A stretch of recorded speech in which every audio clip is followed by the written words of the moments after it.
Welcome to Around the Weird.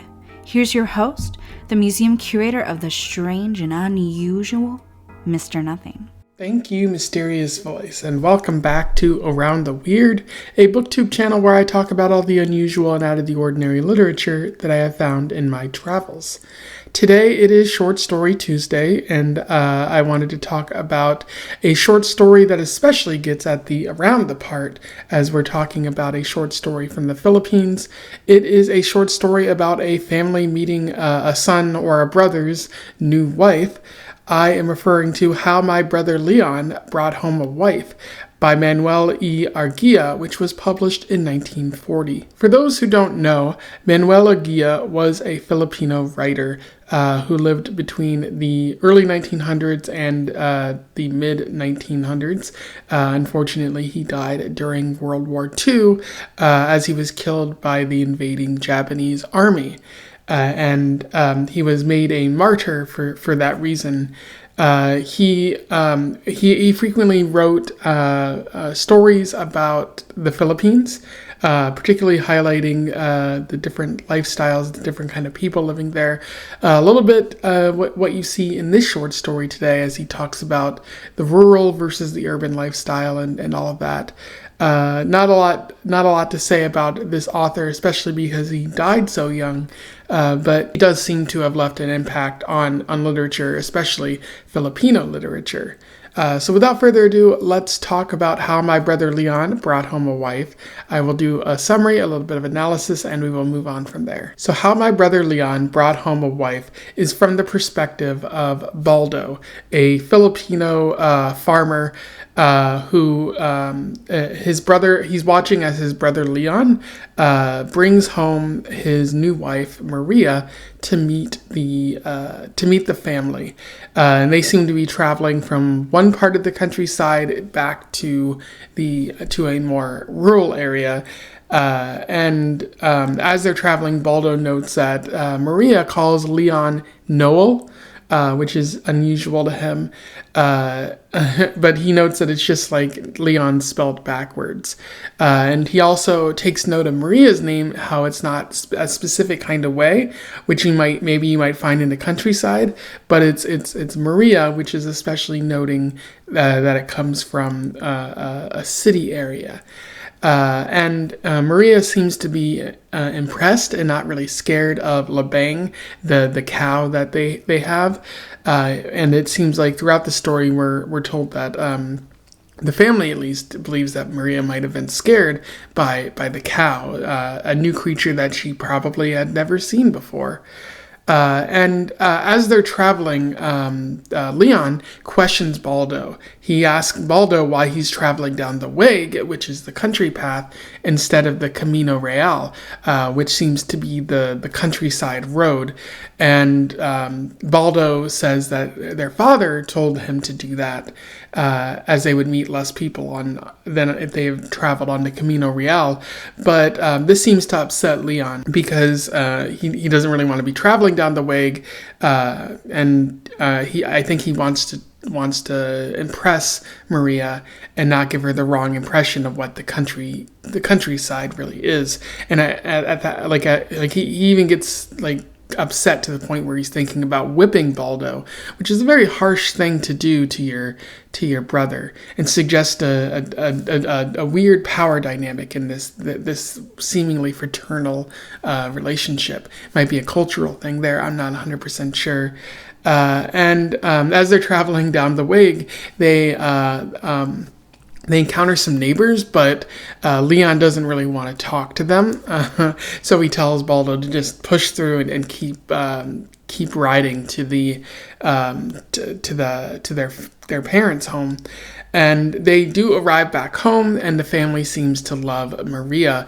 And Leon has a conversation with the father, which indicates that, again, the father thought that Maria might have been scared by some elements of this rural lifestyle. And as this story comes to a close, everyone remarks about Maria's beauty, and Baldo in particular notes her fragrance, which smells really good, and that's where the story ends there. In terms of analysis, there is a little bit worth talking about here. It's a really short story, so there's just one kind of central idea at the heart of this story.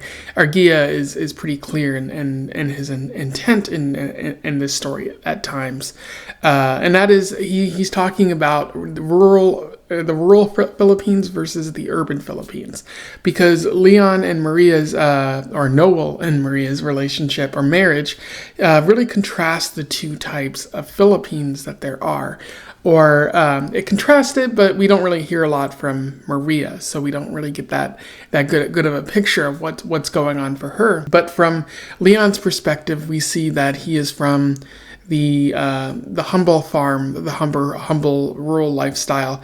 No real roads to talk about, no cars. They either have to travel using the cattle, or they have a foot cart, which they could have made Baldo sort of carry them along, but Leon's upset a little bit that they didn't do that, but they at that point they were too far in to really go back and change things.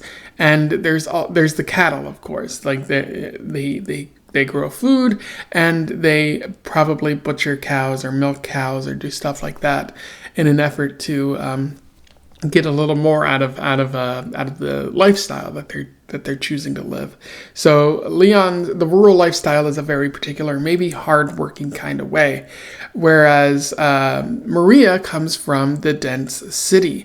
We note that the air is less clean in the city, due to some of the pollution, especially as Leon notes that you can breathe in the air here, and it's great. And Maria seems to have little experience with rural life, hence the idea that she might be afraid of the cows. And apparently she comes from the urban life where there's probably streets paved, and again, Leon is a little bit worried that the fact that they're traveling down the Weg might give her the wrong idea of what rural lifestyle is like. And she might, ditch him for that. There is that element of fear there. And again, as I just said, there are elements of fear and shame in this story. Leon is afraid, and really the entire family is afraid that once Maria sees this, she'll be afraid of the cows, of everything, especially since she's not used to it in her urban lifestyle, or that perhaps there will be this realization that she's actually too good for these rural farmer people and ditch them. That perhaps Maria didn't marry for love-based reasons. I don't know if marriage based on love was a thing that happened in 1940s, 1930s Philippines. Maybe it did, maybe it didn't. But there's that sense of fear that this entire relationship is just gonna come apart, and Maria will just ditch these people the second she realizes that she's not in tune with the rural lifestyle. And out of that comes a sense of shame as well. In no place in particular do you see this more than when they're traveling down the Weg. Allow me to read you a quote from this. "Who told you to drive through the fields tonight? His hand was heavy on my shoulder, but I did not look at him or utter a word until we were on the rocky bottom of the Weg. Baldo, you fool, answer me before I lay the rope of Labang on you. Why do you follow the Weg instead of the Camino Real?" His fingers bit into my shoulder. And there you see the kind of shame that exists. It's Leon realizing that Baldo's going to travel down the Weg, and then he's like, "Why are you doing this?" And you sense some of the tension that he's feeling, some of the shame that he's feeling, because he digs his fingers into Baldo's shoulders, and he realizes he doesn't really want this. He doesn't want to travel down the Weg, and he's willing to whip Baldo to to do it, or to get him to travel down the real road, the country road. And again, that has to do with Maria. Like, there's a sense of shame in this lifestyle that you're living, a sense of shame that, like, Maria's used to more finer things, or not more. She's used to finer things, and so if she sees you traveling down this kind of underdeveloped road to get to the father's house, she'll realize that she's kind of better than all of this. So a sense of fear and shame there, which I think Arguilla does pretty well in highlighting, the fears that people kind of feel. Because if you marry outside of your social class, like they do in here, you're always worried that the other person will realize that they could have done a lot better. It's something, I'm from rural Iowa, so I'm always worried, like, oh, if I take a person that I love back home, are they going to think of me as a country bumpkin, even though I don't think of myself as a country bumpkin? But there is still that fear that I think many people can relate to in this story. Of course, I do think that this short story could have benefited from more being added to it. Not too much more, but a little bit more. It does feel like I'm kind of reaching for a lot of this at times, because there isn't a lot of substance to this story, and Arguilla definitely forces you to make a meaning out of what is going on in the story. Again, I do think this is something that can be pulled apart, like line by line. Like, why does Arguilla say it this way instead of that way? Is there something, like, maybe I'm reading this on the surface and there's something far deeper that I'm just not grasping here. But I do think a lot of the problem is that Arguilla is vague at times and could elaborate more, add a little bit more to the story to flesh it out a little bit. But from where it's at, it's still a pretty quality short story, and it gets at some very realistic fears and very realistic shame that I think a lot of people can relate to. Anyway, so those are my thoughts on How My Brother Leon Brought Home a Wife by Manuel Arguilla, which is a pretty good short story, one that I'm going to recommend that you go read out there, especially if you haven't read any Filipino literature before, and you're interested in really getting a perspective of other cultures. This might be a really interesting read for you. But yeah, if you read this before, you simply want to comment on something I said here, do so below in the comments. Otherwise, don't forget to like, share, and subscribe, and join the Discord if you want to continue the conversation, or so that we can help other people find out about this short story and this author if they don't already know. And until then, I wish you the best of luck in your weird and rural travels. Farewell.